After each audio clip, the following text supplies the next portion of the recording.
Hey guys, Jess Dammers with BoardGameGeek TV. I am here with Matt and who I didn't get his name. Gavin. Okay, and Matt, this is his game, and Gavin did the art on it. Oh yes. So that's pretty cool. We got both sides this time. All right, so take it away. Well, this is Undermining, and it's debuting here at Essen with Z-Man Games. It's a simple game, but the gameplay is quite deep. It's kind of like how, you know, chess has like simple rule set, but then it's a lot of board play. So it's similar to that, except this has some strategic elements like long-term upgrading and stuff that you can do to change the story of the game, I guess. So what you're doing is you all represent mining corporations, and you each have a player piece with a mining vehicle. They're called UMVs, Universal Mining Vehicles. And UMVs. Yeah. I got it. Very nice. So what you're doing is you're trying to collect these resources on the board, and then you're going to take them back up. You can either build upgrades for your UMV, which will be installed inside these little holes, so the equipment gets like ka-chong right there, you know, now you have a drill bit. Or you can use them to fill these contracts. So at the start of the game, there are 3 active contracts, and that's very weird, so we'll just get some variety out here. Okay. And these are the contracts you can fill to get Starbucks. These are Starbucks, so I'm you're hearing trying to Starbucks. have the most, you know, no copyright infringement. Starbucks. There's a space. Starbucks, you know. 2 words. Starbucks. Yes. B-U-C-K-S. Yes. Bucks. So if you take one of these up and fill this contract, you'll get $8 at the end of the game. And then you'll also get points for all the tiles you have left over at the end of the game, and you'll also get points for the upgrades that you've built. So we'll just go through the rules in detail now. It doesn't take long. It's really easy to teach, as you're about to see. So each turn you get 3 actions, and if you happen to have any of these installed in your UMV, you'll get an extra action for each one. You can build your UMV however you want. So you could build all of these if the other players don't stop you from getting them, and then you'd have like 7 actions a turn. So each action you can spend however you want, and there's just a few actions here on your player aid. So the first action is drill. Yeah, I mean, this is basically all the rules for the whole game. It's not a whole. Oh, it's only one-sided too. Yeah. So you can drill. So to drill it into a space, you have to be adjacent to it. So this blue guy can drill this tile right here. When you drill the solid rock tile, it flips over and it becomes rubble. You have to smash it kind of first. It's harder to get through. And then when you drill rubble, you simply remove it from the board and you move into the space. And so some of these are already rubble. That's yes, okay. some of them are rubble. We just random. Totally random. That's how it's always done? Yeah. There's just a layer of solid rock at the top and then random. And you can even try and set it up in interesting ways if you think. There's no way you can cheat, because if you try to set it up so it's good for you, you pick the starting player after it's set up randomly, so, you know. You can try it. Yeah, exactly.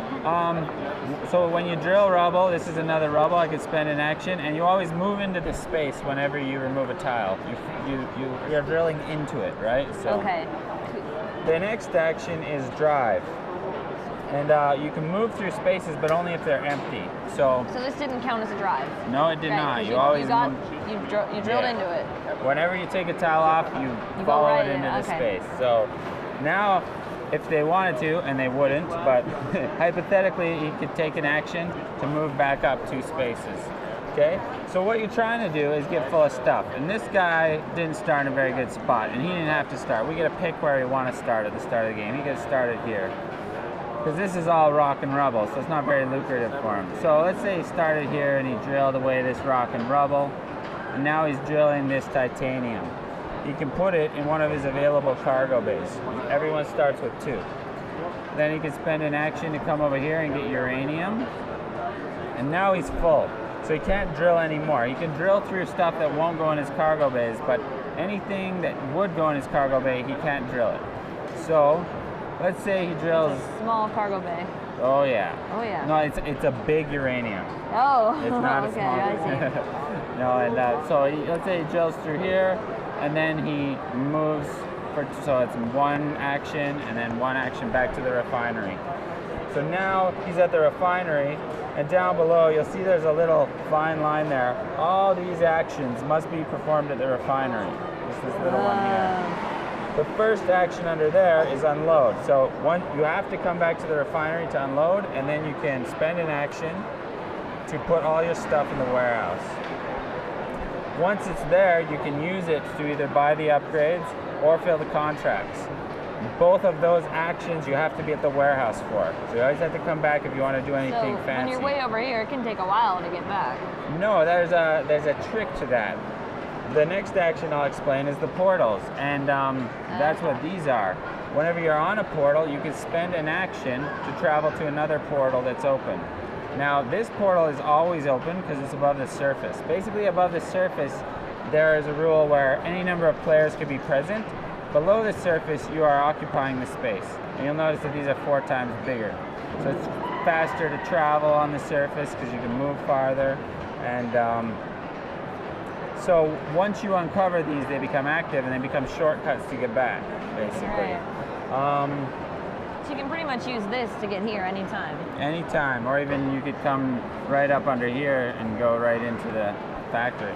And if you drilled this, it would become even more efficient because now it's just one single action, right? But to move across the surface, you have to take action. Yeah, so you have to take move, these spaces are bigger, but they still take movement. So one action movement is 2. Okay. But if I had bought this rocket, so the next, let's say I had mined one of these and gotten it into my warehouse, and I'm in the refinery because I'm yellow, I could spend this iridium, actually it's niobium, sorry. Technicalities to buy this rocket. Now my movement speed is 1 more. So now I can move 3. So now I can get over here really fast, and then I can, that's a bad one. Let's say we mined all this stuff away, and this is open. Now I can spend 1 action and I'm right in the action. That's a lot of action. A lot of action. Then the other thing you can do with the resources, instead of building the upgrade, I'm taking one instead of putting it back. I could have spent this while I'm there to fill this contract. It requires 1 niobium, so I discard the contract, I take the top money tile, and I put it on my player board. And that's points for the end of the game, because we're just trying to get rich here. Rich. Like it. And then this contract comes into place, and so you can kind of see which contracts are coming up. So there's 2 other tiles I haven't explained. This is Exium, and it's wild, so it can be used for anything. So it's just strictly better. It's a little more rare though. Is this a real thing? Yeah, that's a real thing that I invented. Like, that doesn't sound real. And but actually, all the other resources are real. You got titanium, niobium, uranium, and diamonds. Oh, that's a diamond? Yes. Apparently, they're all really space age materials. I did. Are they in the additional part of the element table? You know, that like add-on area of the periodic table of elements? No, they're all in the periodic table. They're all in the big one? I guess I don't know well enough. I've heard of a few of them, but... Diamond is in, it's obviously... Diamond. Yeah. What's carbon. the word? Yeah, it's carbon. Carbonite? I'm not sure. Something like... It's made of carbon. So, all right. Yeah. So anyway. So these piles descend. So it's a race to get the contracts because they're going to get less and less lucrative as the game goes on. Oh, okay. Okay. Man. Yeah, and the game length is determined by these. So once one of these piles runs out, then that triggers the end of the game, and each other player will get another turn, and then the game's going to be over. Also, the depth of these piles is determined by the number of players. So you take some out when there's less players, so that the game is the right length, because it's kind of a juggling game between do I want to get that early big money, or do I want to upgrade, which will help me get more money later. But it might not be as much. So it's very fast. Do you even try a couple turns? Well, the only thing I'm not sure about are those and those still. We can go. So these are the last action I didn't explain is recharge. Anytime you don't want to do something, or you might want to do something later, there's a battery. you can spend action to gather one of these battery cubes, and you're just charging up your these batteries here. Oh. And a later turn, you can spend 2 batteries and take an extra action. So, and also there's a special rule where if you are, let's say it's like this, and I really want to get to the refinery in a hurry, I don't want to go around, I can spend 2 batteries in addition, if I have them, to my movement. So I can say 1 drive action. I can drive right through you by spending 2 batteries. So are there other ways to spend batteries, or is that it? Really? That's it. Take an extra action or drive through someone. But you still have to spend. You always recharge. So a lot of times you have 8 batteries. 8 is a lot, but it's kind of the balancing mechanism on the turn order. So the first player starts with 1, and the second player starts with 2, and the third player starts with 3.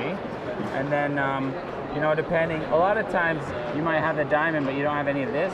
But you see that Gavin is coming up, and it looks like he's going to fill this because it's lucrative. It's $8. So you might, instead of heading back down right away, you might charge your batteries and then wait for him to fill the contract.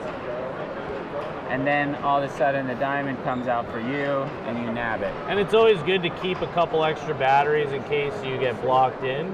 Yeah. A couple extra charges in your battery so that you can use it to escape, because you can't pass through other players below the surface, right? Yeah. Right. So he can drill his way out through this rock right now. That'll take forever. That'll take forever. So he could just, some people just choose to wait. You know what? I'm not going to fight it because it's too inefficient, so I'm just going to charge 3 times. Can you give up your 2 movement for another action? 2 movement. Yeah, can you give up, because you get your, well, that is an action, I apologize. Yeah, but can you give up your drive for another drill? Well, drive, yeah, exactly. So the way it works is you get 3 actions a turn, you can do whatever you want. So you can drive 3 times, you can drill or 3 you can times? drill 3 times. You can unload once because you'll be unloaded, but there's no rule about it. And then... Oh, and then these, right. So there's these special green hex tiles with little technology. It's hell. Yeah, it is hell. It really is hell. They're all hell.